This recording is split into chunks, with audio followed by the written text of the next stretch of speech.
Hello everyone, welcome to IBT Robertsganj. This is Jyoti और आप देख रहे हैं प्रोनाउन का पार्ट 7। इसके पहले 6 पार्ट्स अपलोड हो चुके हैं जिसमें हमने पर्सनल प्रोनाउन देखा और पर्सनल प्रोनाउन को हमने पूरी तरह से फिनिश कर दिया था पार्ट 6 में ही। अब हम जो देख रहे हैं वो पार्ट 7 है और इसमें हम देखेंगे डेमोन्स्ट्रेटिव प्रोनाउन। डेमोन्स्ट्रेटिव प्रोनाउन से पहले हमने सिर्फ अभी पर्सनल प्रोनाउन ही ख़त्म किया। आप चाहे तो उस वीडियोज़ को देख सकते हैं, उसके बाद आप यहाँ पर आइए। तो डेमोन्स्ट्रेटिव प्रोनाउन में हम देखेंगे कि कौन कौन से वर्ड्स होते हैं जो डेमोन्स्ट्रेटिव प्रोनाउन के अंदर आते हैं। ये बना ही डेमो से है। डेमो वर्ड आपने सुना होगा जब आप कहीं डेमो लेने के लिए जाते हैं किसी कोचिंग में और बोलते हैं हमें डेमो लेना है, या फिर कोई टीचर आपको डेमो क्लास दे रहा होता है। तो डेमो का मतलब ही है to speak precisely and clearly. जब आप कोई चीज़ बहुत प्रिसाइसली और क्लियरली प्रेजेंट करते हैं अपनी बात को या इंडिकेट करते हैं, उसी को हम डेमो कहते हैं और उसी का ही ये लार्ज फॉर्म है डेमोन्स्ट्रेटिव। तो डेमोन्स्ट्रेटिव वर्ड्स जो होते हैं दिस, दैट, दीज और दोज, सच, वन, ये सारे ही वर्ड्स डेमोन्स्ट्रेटिव प्रोनाउन की तरह यूज़ होते हैं इंग्लिश ग्रामर में। डेमोन्स्ट्रेटिव प्रोनाउन में आपने देखा होगा दिस, दैट, बुक्स में ये वर्ड्स आपने ऑब्वियसली देखे होंगे। दोज, दीज, ये सारे ही आपने देखे होंगे। दीज को इधर कर दीजिए और दोज को यहाँ। देखिए दिस और दैट आपने सबने सुना होगा। This is my pen, that is your house. जब कोई चीज़ पास में होती है तो दिस से दिखाते हैं और दूर होती है तो दैट से इंडिकेट करते हैं, बशर्ते कि वो सिंगुलर हो, यानी कि एक हो, मतलब नंबर्स में वो सिंगुलर हो, प्लूरल ना हो। उसी तरह से दीज और दोज का भी है।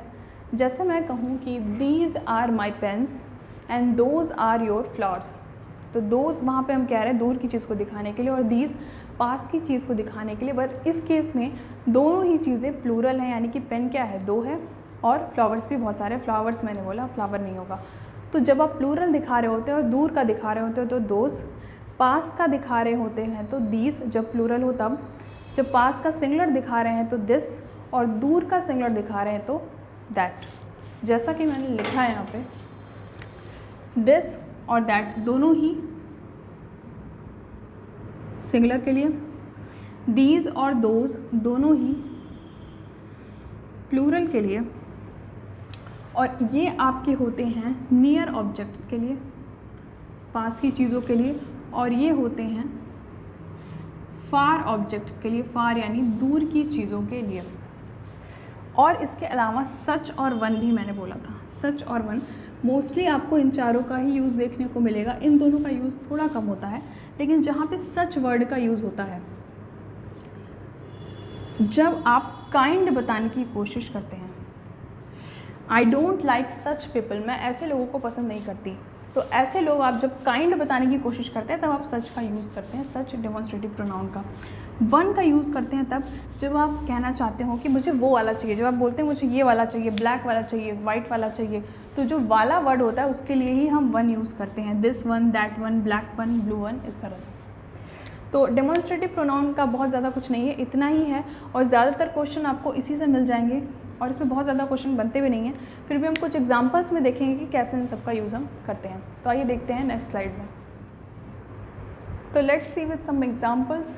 फर्स्ट सेंटेंस है दीज आर माई बुक्स, ये मेरी किताबें हैं। यहाँ पे हमने दीज इसलिए यूज़ किया है क्योंकि यहाँ बुक्स है, प्लूरल है, और ये दीज ये बता रहा है कि किताबें पास में ही है, दूर नहीं है। दूर होती तो हम दोज का यूज़ करते हैं। जैसे यहाँ है दोज आर योर काउज, ये वो तुम्हारी गाय हैं। तो ये काउज है, प्लूरल है, तो हम दोज का यूज़ कर रहे हैं। मतलब ये प्लूरल तो बता ही रहा है और ये बता रहा है ये भी कि चीज़ें क्या है, दूर है, यानी कि काउ जो है वो दूर है, दूर इंडिकेट कर रहा है, पास नहीं। पास होती तो दीज होता। दीज आर द की, अब देखिए यहाँ मैंने की लिखा है, तो यहाँ क्या की होना चाहिए या कीज़ होना चाहिए? दीज की वजह से यहाँ होना चाहिए कीज़, की नहीं होगा क्योंकि प्लूरल चाहिए मैं। These are the keys I found on the floor, जो मैंने ज़मीन पर पाया, मतलब ये वही चाबियाँ हैं जो मैंने ज़मीन पर पाई थी।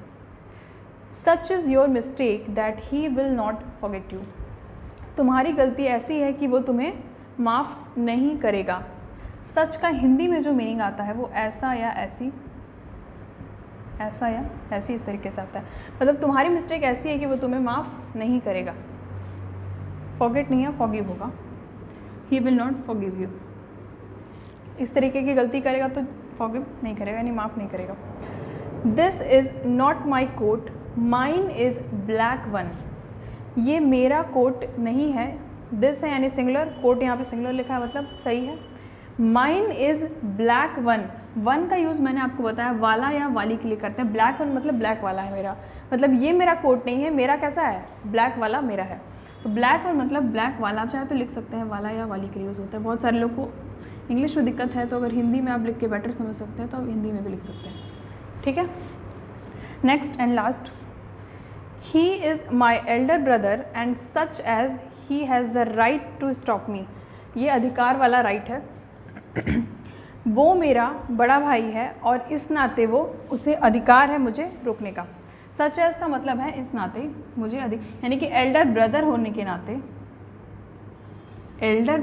के नाते उसे अधिकार है मुझे रोकने का। तो इस तरीके से आप सेंटेंसेस में दीज, दोज, दैट, इन सब का यूज़ करते हैं। तो ये थे कुछ सेंटेंसेस जो कि डेमोन्स्ट्रेटिव प्रोनाउन पे बेस्ड थे। आगे जब कभी आप एडजेक्टिव पढ़ेंगे तो उसमें डेमोन्स्ट्रेटिव एडजेक्टिव भी आता है, वहाँ पे मैं आपको यही सारी चीज़ें दिस, दैट, दीज, दोज, यही सारे वर्ड मैं आपको एडजेक्टिव के फॉर्म में बताऊँगी। जैसे मैंने आपको बोला कि दिस इज़ माई बुक, तो इसको जब आप ये कहेंगे this book is mine, this is my book और दिस बुक इज़ माइन में सिर्फ डिफरेंस इतना है कि यहाँ पे ये दिस अब प्रोनाउन नहीं रहा, ये आपका हो चुका है एडजेक्टिव। एडजेक्टिव का काम होता है क्वालिटी बताना नाउन की, तो नाउन की क्वालिटी ये बता रहा है कि ये वाली बुक को ये इंडिकेट कर रहा है कि ये बुक किसकी है, मेरी है। अब यहाँ पे ये दिस क्या है, डेमोन्स्ट्रेटिव प्रोनाउन नहीं है, डेमोन्स्ट्रेटिव एडजेक्टिव है। इसी तरह से दीज, दोज सबका यूज़ करते हैं, तो ये हम एडजेक्टिव में देखेंगे। तो आज के लिए इतना ही, डेमोन्स्ट्रेटिव प्रोनाउन आज फिनिश हो चुका है और नेक्स्ट वीडियो में हम नेक्स्ट प्रोनाउन देखेंगे। आप वीडियो को लाइक करिए, शेयर करिए अपने फ्रेंड्स में। Thank you so much.